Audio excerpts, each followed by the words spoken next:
the idea of that 1950s bored housewife who just stays at home, and she would be so much happier in an office environment. Like, oh, the poor lady.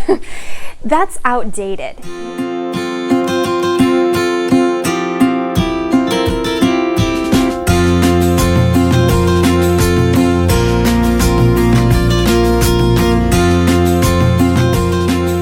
Hello everybody and welcome back to my channel. My name is Caitlin and I run the blog called Mrs. Midwest.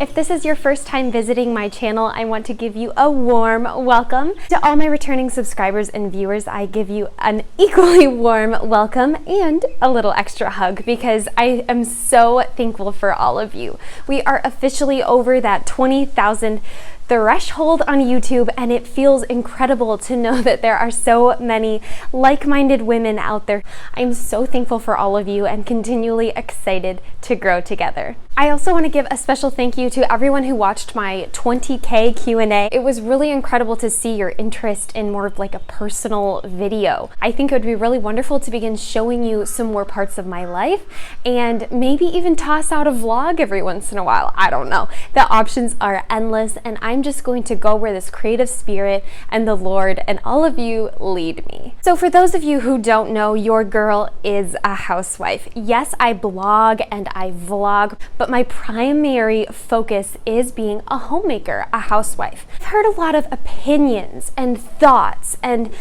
books written and articles and blogs and everything by women about housewives, but a lot of those blogs aren't actually from the perspective of a housewife. And if they are, you know, think of the classic feminist literature, the feminine mystique. That was from the perspective of an unhappy housewife, quoting equally unhappy housewives. So today I just wanted to pop onto YouTube and share that I'm a housewife and I'm completely happy.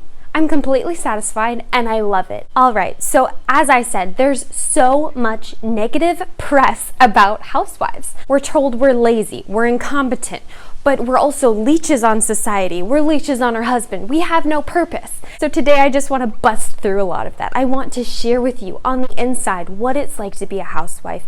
Is it miserable? What's the lowdown? And that's what we're going to talk about today. The first myth about being a housewife is you can't afford it. Although it's not possible for everybody, it's also not impossible. So I think a lot of myths have their basis in a grain of truth. And the reality is, no, not everyone can afford to have a housewife.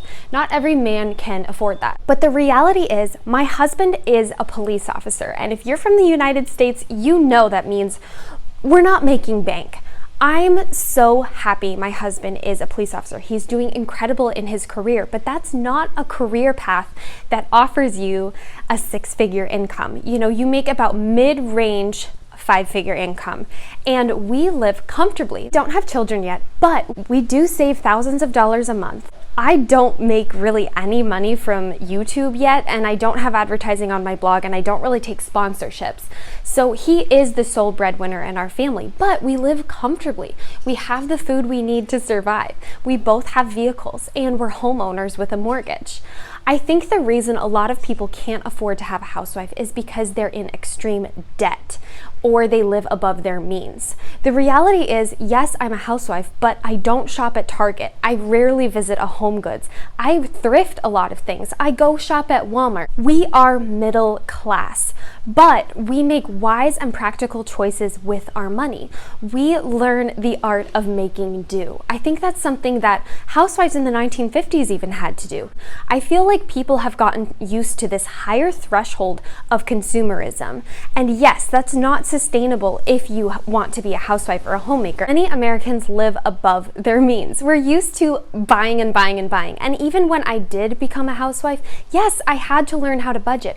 I had to learn how to stop spending so much money because I was no longer bringing in money. If you want to live a quiet middle-class life in a small town in middle America or the countryside, it's possible. Majority of my friends are artisan homemakers, meaning they have a little artisan business on the side that basically breaks even and their husband is the main breadwinner. And these women aren't married to high-level business executives or financiers. Again, I live in a small town. They're married to pastors, fellow police officers, basically middle-class people, and they make it work in that small town. It's not impossible in 2019 to afford to be a one-income family. All right, the second myth about being a housewife is that you're not meeting your potential. I've heard that a lot of people view housewives, homemakers, as women who have somehow failed in life. They have not met their potential. They have not followed that intelligence to its inevitable end of a lifelong career. You know, there's this thought that, oh, that poor little housewife caged in a kitchen, if only she wasn't there, she could have been a doctor. But the truth is, I would never have done that even if I wasn't married. I would have never pursued that high-level career because it simply does not match my spirit. I think we need to rethink the idea of potential. I think people only focus on the intelligence side of it, but there really is so much more to your potential as a woman. I would say that many women, your potential is related to so much more than your intelligence. It's also related to your maternal instincts, your desire for marriage, your desire to be a mother and to raise a family, and what would actually make you happy. Potential isn't just about how smart you are. It's about your potential for being a happy and thriving, blossoming woman in this world. My greatest potential, my greatest happiness, and my greatest satisfaction in life is being met by being a homemaker. I have potential as a person to be happy, to be where I want to be, and to follow my dream. My dream was to be married. My dream is to be a mother. My dream is to have family life be my main focus with some writing and vlogging on the side. My potential is completely being met because potential isn't just about careers. It's also about relationships and your dreams and how you want to live life. As I've said before in a previous video, if women can truly do anything, if I could be a doctor, a CEO, a financier, why could I not also be a housewife? Why is a woman somehow less than when she is a housewife instead of a lawyer or a dentist? We need to stop only valuing women and saying that they're meeting their potential when they do those masculine careers, because we are setting women up for this success path that is very masculine. We need to remember that women are created, many of us, to be mothers, to be wonderful nurturers and compassionate homemakers. And we are meeting our potential when we follow that natural instinct and when we feel like we're blossoming. Yes, a woman is not meeting her potential if she is lazy at home and not fully thriving. Even a woman in her career might not be meeting her potential. We can't judge and measure people based on their career and say they're meeting or not meeting their potential. And we also need to stop thinking that everyone has the potential to be an astronaut or president, because we don't. We're all individuals and we're all different, and many of us don't thrive in those career environments and are much happier at home. Creating a thriving family and experiencing life with my husband and having time to blog and talk with you guys is truly meeting my potential. It's filling all of my talents and it's filling my heart with so much joy. And I never wake up feeling like I have not met my potential. All right, the third myth about being a housewife is that it's oppressive. This one kind of makes me laugh because I just want to frame this way for you. What's more oppressive? Me making dinner for my husband every day, folding his clothes and keeping home, or my husband going to work and providing for a woman who doesn't bring in a salary? What's more oppressive? What I'm doing or what he's doing? Who's actually being oppressed? I feel like it's easy to look at the housewife and say she's being oppressed because she's at home. But it's also easy to look at the husband and say he's being oppressed because he's providing for someone who doesn't work for herself. The fact is that neither of us are oppressed. We are choosing this lifestyle. If either of us was forced to do this against our will, we would absolutely be oppressed. But I'm doing this by choice. And I know many people will say, I'm not actually happy and I just think I'm happy because I'm being oppressed. By saying that, you are calling me an unintelligent woman. You are saying that we can't think for ourselves. And I know many homemakers, many traditional women will not come online and say this for themselves, but I'm just here today to tell you that we are not oppressed. We love being here, and when you tell that to me, you are not actually honoring other women, you are not respecting other women, and you are not for other women when you speak for us. We can only speak for ourselves. It's a privilege. It's a privilege to be at home. I view it as the ultimate privilege to be able to keep home and to follow my passions with writing and blogging, and I feel in no way, absolutely no way, oppressed by my husband or the patriarchy. If you want to support all women, if you want to encourage all women, if you want to believe all women, I would encourage you to start with us. We're not displaying internalized misogyny. I know that I could go get a career. I have the degree, but I don't want to. I want to pursue my passions in writing. I want to be available for my husband. Again, he's a police officer, so he works very strange hours. And I would much rather have a flexible schedule where I can see him and be available for him than work 9 to 5 and never see him, because that would truly be oppressive to me. We understand the sacrifice that our husbands make to provide for our families, and because of that, we make our dollars stretch. We make sure that our husbands have warm dinner at night. It's a pleasure for me to cook for my husband, to do his laundry. Just as for him, it's a pleasure for him to provide for our family. It's this teamwork relationship that draws us closer together, and that is not oppressive to me. It is truly beautiful and life-giving, and it is my choice, and ultimately I do hope that everyone can respect that. Fourth myth about being a housewife is that you will be bored all the time. This one is not true. I feel like we all have the choice of whether or not we are going to be bored in life. The idea of that 1950s bored housewife who just stays at home and she would be so much happier in an office environment, like, oh, the poor lady, that's outdated. Now in 2019, you can get a career if you want to, and if you're very privileged and you also want to, you can stay at home. And because of that, you also have the choice to pursue things in life. As I have done, you can see I've made my blog. I've been able to volunteer at church. I've always able to fill my time. With a lot of modern technology, like the washing machine, we don't have to hand scrub our clothes anymore. We don't have to do all of our dishes by hand. And for me, that has really freed me up to be able to blog. And for my other homemaker friends, it's freed them up to make gorgeous artisan businesses. I have a friend who is a calligrapher.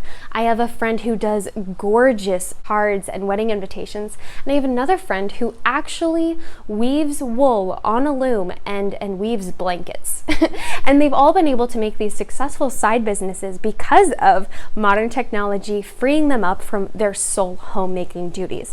So my biggest thing about this is, if you're a homemaker and you're feeling kind of bored, volunteer or pick up a part-time job, pick up a side gig, pick up some sort of thing to fill your time. But there's no reason you need to be bored, and there's no reason you need to be worried about being bored. The fifth and final myth about being a housewife is that I'm not contributing to society.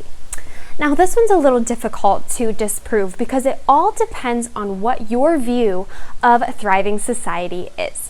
So for people like me and my friends and family, the view of a thriving society is all about one that's structured, stable, and built upon the family, church, religion, and the happiness, the personal happiness within marriages. But for many other people, a stable society and a good society is one that has the availability of a lot of taxable income. So if the way that you measure a contribution to society is based on salaries and taxable income, then no, I'm not contributing to society. I think that a thriving society is built up of pleasant, satisfied, and motivated individuals. And our lifestyle, with me as a housewife supporting my husband, but also having the time to work on this blog, is creating two individuals who are thriving, blossoming, and fully nurtured. That is the building blocks of a stable society. a society where people are truly doing what they were created to do.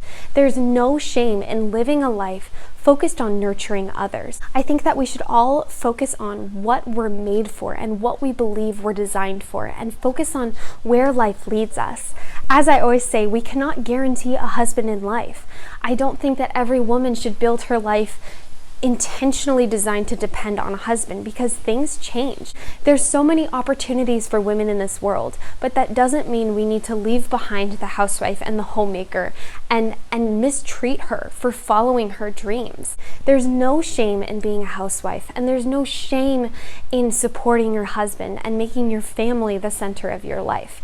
I don't see how that's any worse than making a career the center of your life. Many of us have been tricked into the lie that a career will truly fulfill us, truly satisfy us, and give us everything to fit our needs. But just as a husband would never do that for you, neither will a career. People have begun to undervalue the family, undervalue marriage, and undervalue the role of a woman as a nurturer. And my only question to all of you is, where has that brought us? How are our families? What's the state of marriage in the West right now? How has female happiness increased or gone down in the past 30 years? I would encourage you to look into all of those statistics and articles about those topics. It's important to recognize that a woman who is a doctor is valuable, and a woman who is a housewife is also valuable. If being a housewife or homemaker doesn't feel right for someone, I would never encourage them to do it. But if a woman truly feels, and her husband supports her, that being a homemaker, being a stay-at-home mom, and being a housewife would fulfill her and contribute to her family, contribute to her happiness, her husband's happiness, and her children's happiness, then I would absolutely say, yes, go for it. You are contributing to society, and you have nothing to be ashamed of. At the end of the day, if I can't convince anybody that I'm contributing to society, it really doesn't bother me, because I know between me and the Lord, me and my husband, and me and myself, that I absolutely feel like I'm contributing to this big, beautiful world more than when I was just creating brochures for a seniors center. In total, thank you so much for watching this video. I'm going to wrap it up now, but thank you so much for tuning in. I would encourage you, if you liked this video, if you kind of like the vibes I've got going, please like the video. It helps grow our community. And subscribe as well if you are a returning or regular viewer. I really appreciate all the subscriptions, and again, it just further grows our community. I would absolutely encourage you, if you are interested in more of this content, please check out my written blog. I never fail to write 3 times a week, and I always post it on my Instagram stories if you're interested to see what a little homemaker like me does on a day-to-day basis. Thank you so much for watching, everybody. I hope that you have a wonderfully blessed and feminine day.